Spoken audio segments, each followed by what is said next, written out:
that other government agencies, specifically the DOST and others, would be willing to help. Yun lamang po, Mr. President. Thank you, Majority Leader. And with that information coming from the Majority Leader himself, that the mandatory ROTC mission has been classified as a priority mission by the Executive Department, then maybe I would like to recall my earlier statement of a long shot, no longer long shot, maybe half shot or quarter shot. Quarter shot? Or I know the Majority Leader would like to make it a fast break. But mayroon pang may mga gwardiya may depensa. Siguro, perimeter shot. Your Honor, Mr. President. Salamat, good sponsor, para sa grasyosong sinabi na baka yung mga gwardya ang better shot. So, abangan na lang ang ating debate, Mr. President. Pero good sponsor, kaugnay pa rin nung yung procurement process dito sa ating modernization. Yung po bang procurement agreements na bubuin, gagawin po nating bahagi doon yung technology transfer din. And pwedeng iugnay po natin ito doon sa punto ng domestic production ng ating mga pangangailangan pandepensa. Good sponsor. Yes, Mr. President, Your Honor, the comment of our good secretaries, dapat lang. Dapat lang. It should be embodied in the contracts that the technology transfer is included as one of the provisions of the contract. Salamat po, good sponsor. And we will oppose vendor-specific solution after sales. So dapat generic lahat. Hindi. Okay. Yung hindi yung... Okay, so everything will be transferred to us pertaining to technology. Yes, sir. So that we will not be over-reliant to them after post-market. Thank you. Salamat, good sponsor. Pati dun sa yung input na ina-apply ng DND, pati sa ganitong konteksto, yung mga natutunan na natin, sometimes through painful lessons, yung mga naging disadvantageous na contract arrangement. So yung sinabi po ninyo na magiging vendor-specific regarding the after-sales and the generic. So well appreciated po, good sponsor. Salamat po doon. Now, with respect naman po dun sa, actually nabanggit din kanina, no, yung cyber defense, Ukraine was able to build up its capability by entering into agreements with sympathetic nations. Tayo po, good sponsor, paano natin tinitake advantage of yung supportang na-develop natin internationally, Mr. President?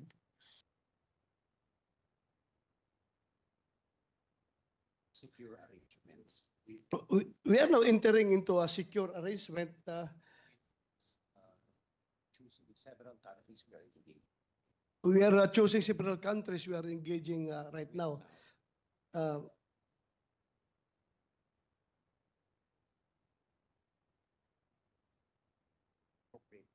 Based on their cyber specialties. But we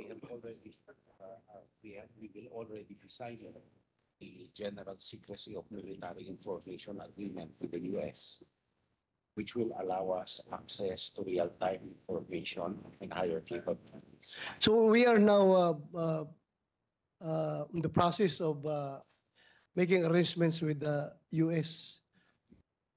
We are going to sign a General Security of Military Information Agreement, which will allow us access to higher capability and real-time information. And with this, it will open the doors for us accessing similar capabilities of sympathetic countries. Salamat, good sponsor. Of course, in line with yung lagi kong sinasabi na a bigger coalition is a better coalition. Of course, welcome itong binubuong or pipirmahan ng agreement sa US, pero dagdag pa sa gamitin yung agreement na yon bilang pinto para magkaroon din ng mga katulad na agreements sa ibang mga bansa. Okay lang naman pong sumabay na may mabuong agreements dun sa ibang mga bansa. Okay lang mauna pa sila sa agreement natin sa US. para ma-harness natin yung diplomatic at political support nitong mga bansa para sa atin, lalo na sa West Philippine Sea, kahit po dun sa mga formal diplomatic agreements na yun, Mr. Well, President. hindi na daw yan kailangan, Your Honor, once Kasi pumasa na tayo sa threshold. pumasa na tayo sa threshold, everything will open up. Okay. So magkakaroon na tayo ng collaboration with other countries. And just to additional information, Your Honor, for this year's unprogrammed appropriations, I may not be giving this in details, but six projects are dedicated to cyber systems. So iniisip pa lang natin, ginagawa na ng armed forces. Salamat, Mr. President. Na-impress po ako dun sa Thank you. punto niyong Kaya nga, ako rin, hindi ko lang pala naalala na meron na pala ito for this year. So, for contracting na daw ito. Okay. Thank you. Thank you, good sponsor. Now, one challenge encountered in the West Philippine Sea is the Chinese Coast Guard and maritime militia intercepting our resupply missions and even performing dangerous and unprofessional maneuvers in the vicinity of our aircraft. A way to gauge our success in this gray zone competition is our capacity to resupply, reinforce, and consolidate our positions in the West Philippine Sea, ano pa man ang gawin ng China. So this might require innovative tactics as well as better logistics, including enhancing our air and sea lift capacity. Anong allocations ang na-devote para i-reinforce yung kakayahan nating i-administer at i-assert yung sovereign rights natin sa West Philippine Sea, Mr. President?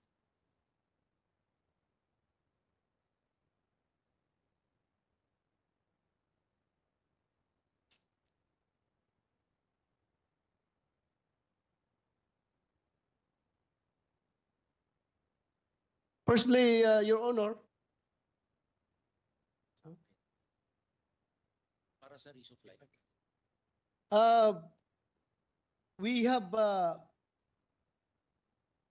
under the naval assets under Horizon 2, kasama po sa procurement natin yung landing dock acquisition projects, corvette acquisition project, offshore patrol vessel project, FAIC-M acquisition project, fast attack interdiction craft.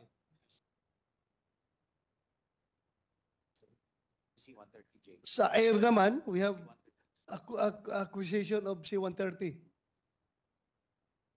for dropping capability, logistics drop. Salamat, good sponsor. At saka na-appreciate ko rin na apparently kahit sa bawat horizon ng modernization natin, dinidisaggregate alin para sa naval assets, alin para sa air, alin para sa land base. Yes, Mr. President, Your Honor, kasi yung Horizon 2 natin ay nakafocus talaga sa problema natin sa West Philippine Sea. Kaya halos lahat ng mga programs natin, acquisitions ay para doon ma-address yung West Philippine Sea issue. Well, salamat sa importanteng input na yan, good sponsor. Kung ang Horizon 2 pala ay nakatutok sa West Philippine Sea, and yet, gaya ng nasabi ng good sponsor kanina, dun yung pinakamaraming delayed pa na proyekto, I think that should awaken a greater sense of urgency sa atin dito sa buong Kongreso, na if we are asking na ma-back-upan talaga yung ating political and diplomatic moves ng self-reliant defense posture, ng credible defense posture, kailangan talaga mag-catch up, mag-keep an eye on tayo sa Senado at ang House, mag-catch up talaga sa Horizon 2 para sa West Philippine Sea objectives natin, Yes, Mr. President. good sponsor. Your Honor, Mr. President, kung yung ating Horizon 2 ay nakatutok sa West Philippine Sea, pag ito'y natapos na lahat, na-implement na lahat itong project sa under Horizon 2 at Horizon 3 na naman tayo, hindi na yung buong, hindi na yung West Philippine Sea ang tutukan sa Horizon 3, kundi total defense concept na, pati yung Eastern Seaboard natin at saka yung ating southern ang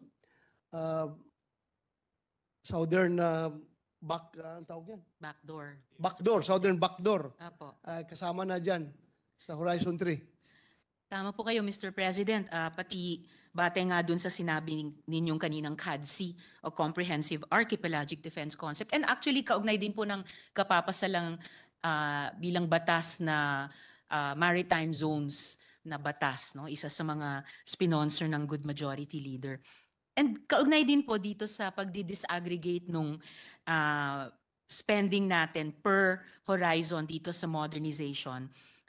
Pero zoom out ulit sa kabuang national defense budget. It seems that the allocation for the Army remains much larger than the allocations for the Navy and Air Force.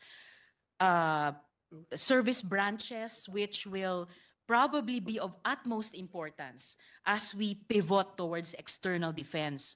Some have even argued that considering our position on the first island chain and our archipelagic nature, the Philippines should be a maritime power. So, paano nyo nakikita, good sponsor, na yung defense budget natin dapat mag-evolve moving forward habang nagfo-focus tayo sa pag-secure ng ating teritoryo, particularly off our west coast, plus yung ibang flanks ng archipelago natin na binanggit ng good sponsor, Mr. Well, President. if you have observed, Mr. President, Your Honor, itong budget natin ngayon ay slowly shifting towards naval capability at saka development ng ating Air Force. Slowly iniiwan yung land forces. Pero hindi naman talaga totally iniiwan, pero more focus on the Navy and the Air Force. And pag sa Horizon 3, actually, nakatutok talaga lahat doon sa Navy at saka sa Air Force and development sa Horizon 3 natin. Okay. Good to know po, good sponsor, na yung Horizon 3 pala ay nakatutok doon sa dalawa pang service branches nang hindi namang iniiwanan sa ere or sa lupa yung ating Army. Hindi natin pwede iwan ng Army, Your Opo. Honor, dahil iba rin yung capability ng Army. Alam natin na kung hindi na kaya ng Air Force at saka ng Navy doon sa dagat at saka himpapawid, the last stand will be the Army dito sa ating teritoryo. At saka sa HCDR. NCDR, HCDR. HCDR. Humanitarian Assistance Disaster Response Operations. So gamit na gamit ang Army dyan. Dahil malakas sila maglakad sa bundok. Kahit saan yan, naabot yan sila. Kahit na may baha, kaya yan na tawirin ng Army. At pagbaha, tutulong na ang Navy, Mr. President.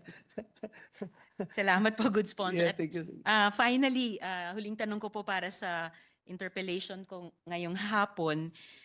It's always important to continue to develop our national security strategy and doctrine. So, paano naman po natin pinopondohan yung mga efforts na yon, Mr. President?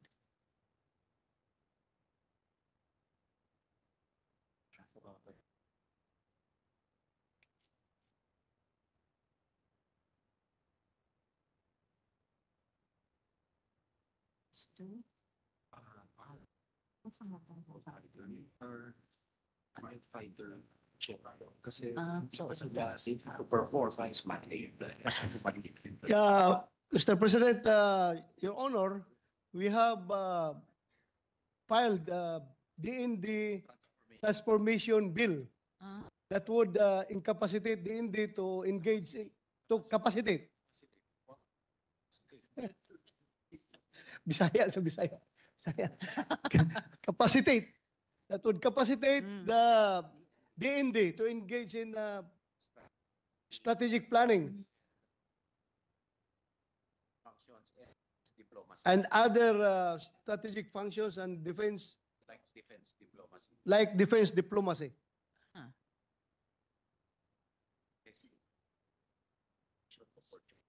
For both civilians and forces. And we're also investing in higher education opportunities for both military and civilian components of Institutions abroad where they can and preferably good institutions abroad where they can build their network.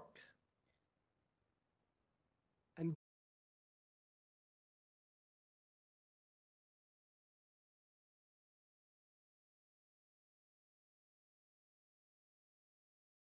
Your Honor.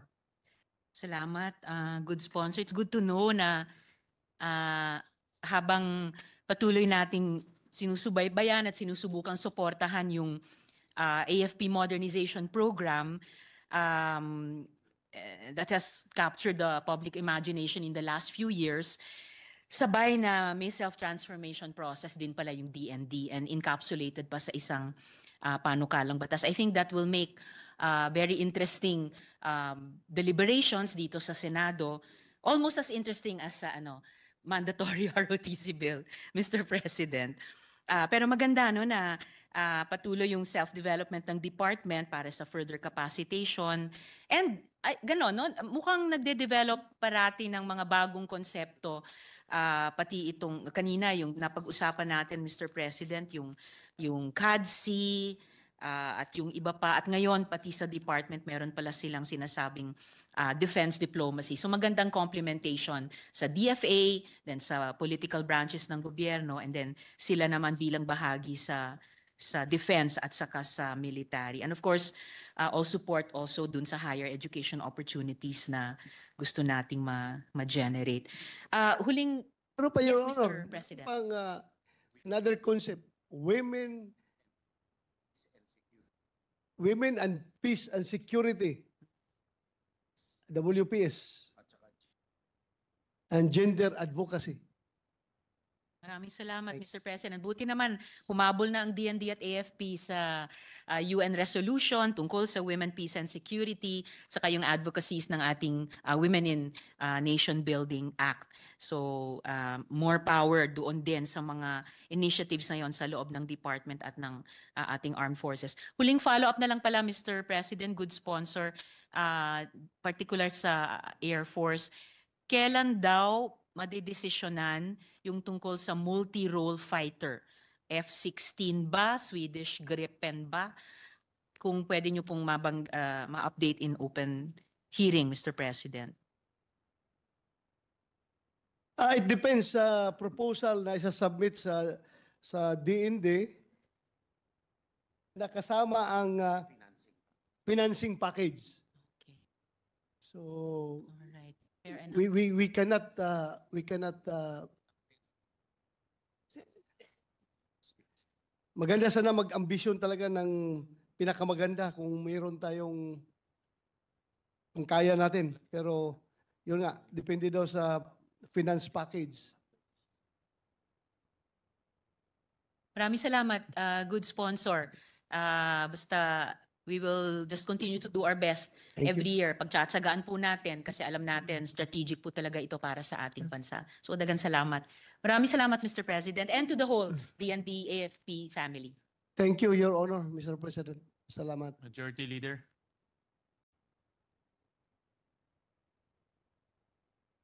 President, next to interpolate would be the next interpolate.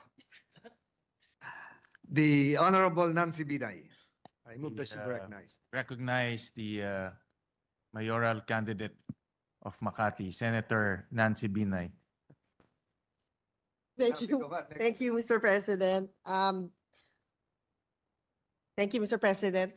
Mr. President, alam naman po natin na parang during this year, 11 or 12 na bagyo na po tayo. And bahagi po ng trabaho ng DND ay itong through OCD.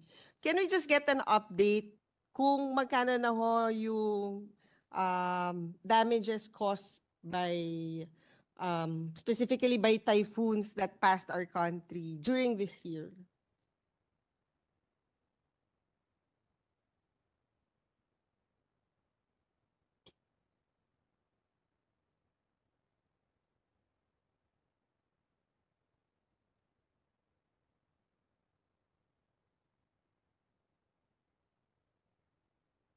Your Honor, Mr. President, around 150 billion pesos.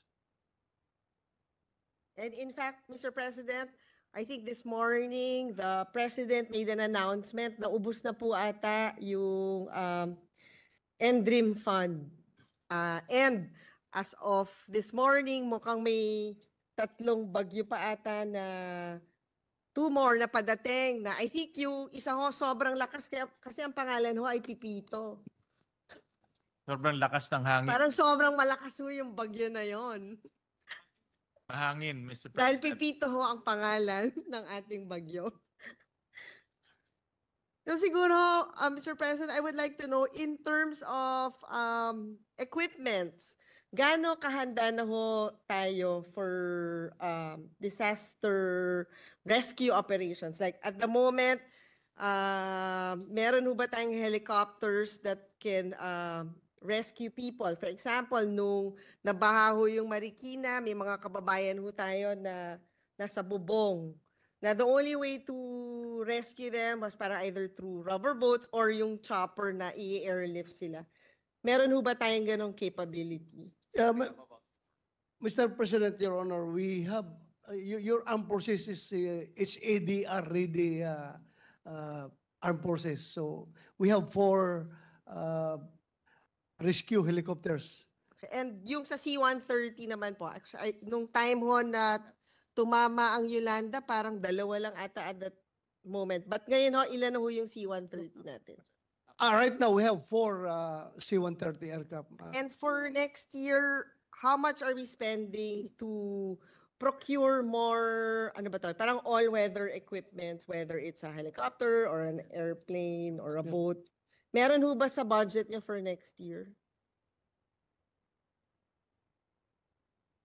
We are expecting 3 C-130Js and 17 more Black Hawks. That's quite a lot, Your Honor, Mr. So, President. Mr. President, at the moment, I don't think budget-wise, there's a need to increase or okay na po tayo sa ating mga gamit. Kumbaga, yung program natin ay na popondohan naman ng tama for our relief operations. Yeah, according to the Good Secretary, Your Honor, what we need is heavy lift helicopters. I think like Chinook. Chinook, ha? And wala ho yung pondo for next year.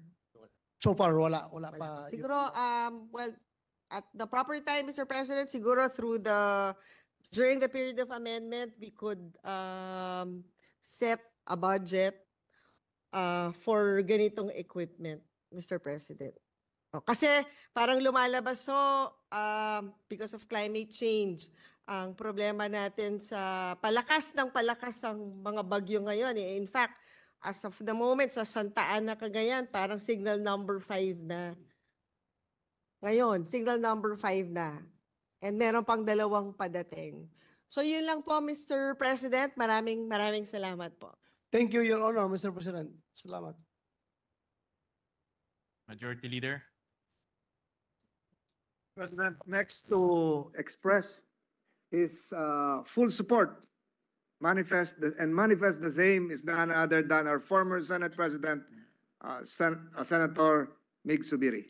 I move that he be recognized. We recognize our former Senate President, Senator Migs, Mr. Full Support, Zubiri. Sino po yun? Si Bongo yun, Mr. President. Ako, solid support. Thank you very much, Mr. President. Mr. President, thank you, my dear colleagues, my dear chairperson, Senator Bato de la Rosa, and of course, I would like to greet my IGSO, my kinakapatid, Secretary Gibo Chudoro, who I hope one day will be able to join us here in the Senate.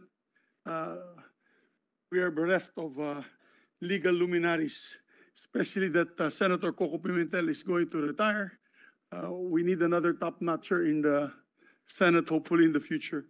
But also, of course, to General Browner and to all the men and women of the armed forces, all the heads of the different commands. Mr. President, I'm here to fully support the budget of the AFP.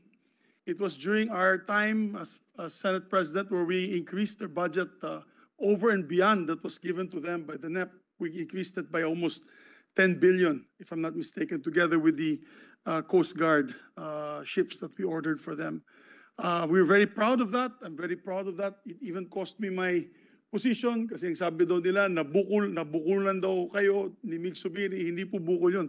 Pumunta yung pondo sa AFP. Wala akong kinalaman dun. That was a budget that we gave to help defend our territory within and outside our borders. And I was very proud of that. We want to put that on record.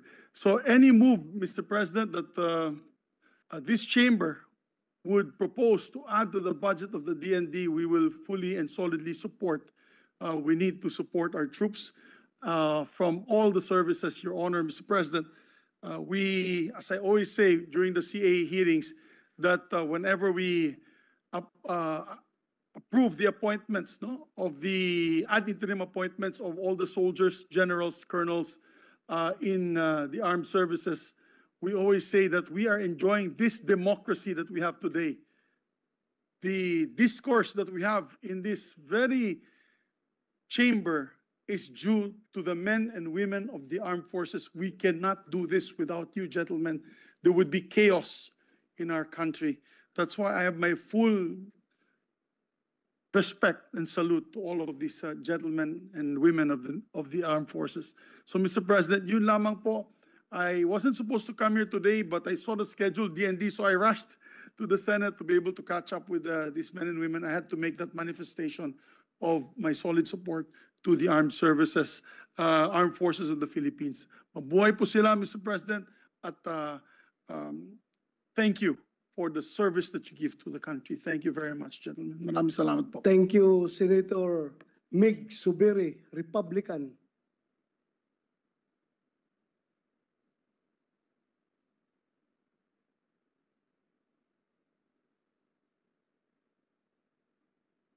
Majority Leader. With the permission of our colleagues, I'd like to take this parliamentary space to enable our minority leader to have a breathing spell and perhaps ask some questions.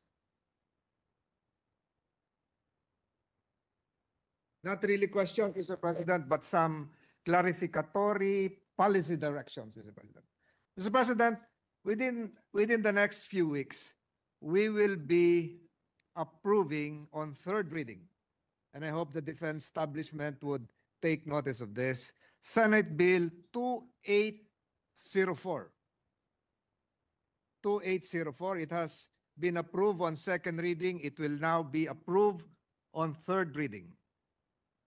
Senate Bill 2804, Your Honor, Mr. Chairman, Mr. President, is the bill revitalizing the charter of the Development Bank of the Philippines.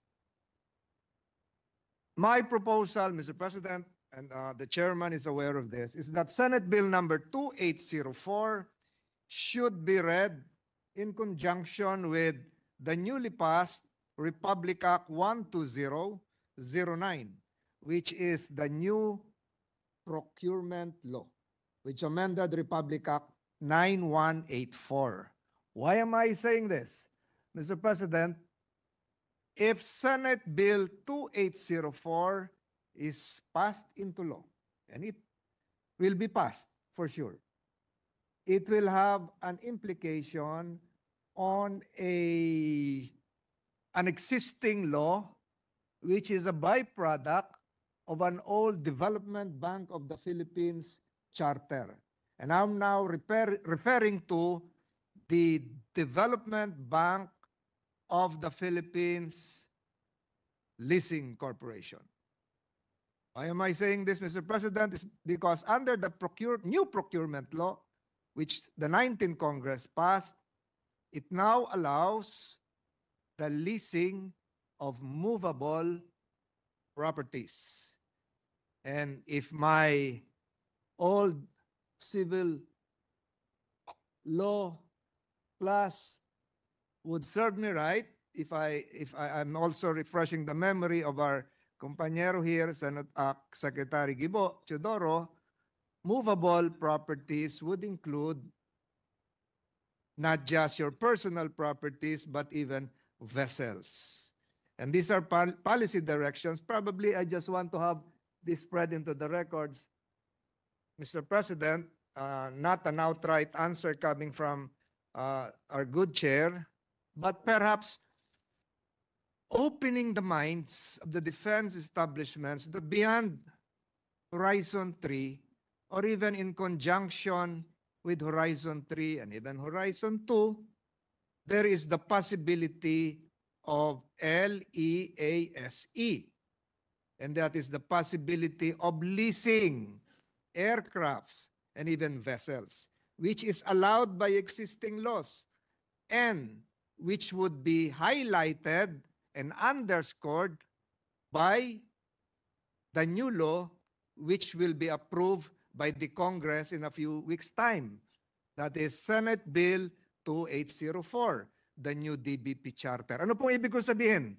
Ang ibig ko pong sabihin, sa mga nakikinig ngayon, tatagalugin ko na ito, hindi po ako mangangailangan ng